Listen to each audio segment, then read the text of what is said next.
Clearly, this is a story that is developing many different crime scenes here, so to speak. And NBC's justice correspondent Pete Williams is joining us now from our Washington bureau. Pete, what more are you learning this morning? Well, a couple of other things. First of all, he did go to this University of Colorado and neuroscience program and got there last year. And the school says he was in the process of withdrawing. Now, I don't know precisely what that means, why he was withdrawing, whether it was he was having problems of his own, whether he had financial difficulties or whatever, but he was in the process of withdrawing.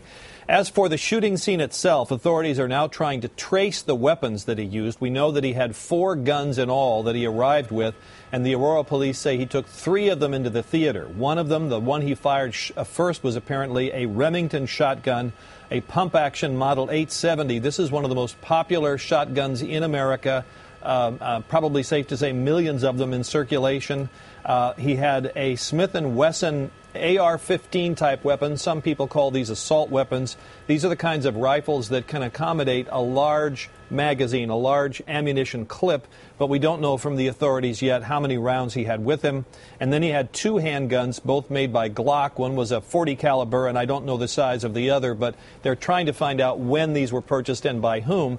But under Colorado law, there's nothing to prevent anybody from buying any of these weapons. They're all legal to purchase.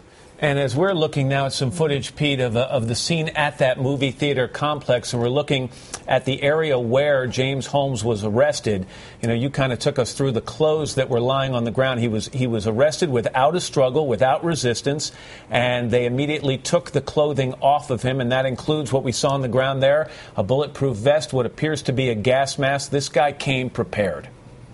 Yes, and one of the odd things, and we've talked about this, is the fact that he was apparently just standing there. Now, some witnesses say he went outside the theater and was shooting at people as they came out.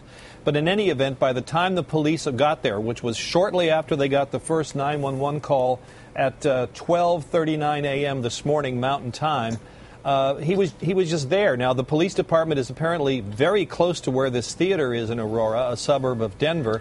But he didn't try to run away. He didn't try to shoot himself, as some people do in these situations. He was just standing there, and then he told the police about the booby trap in his apartment. So he clearly had thought this through well.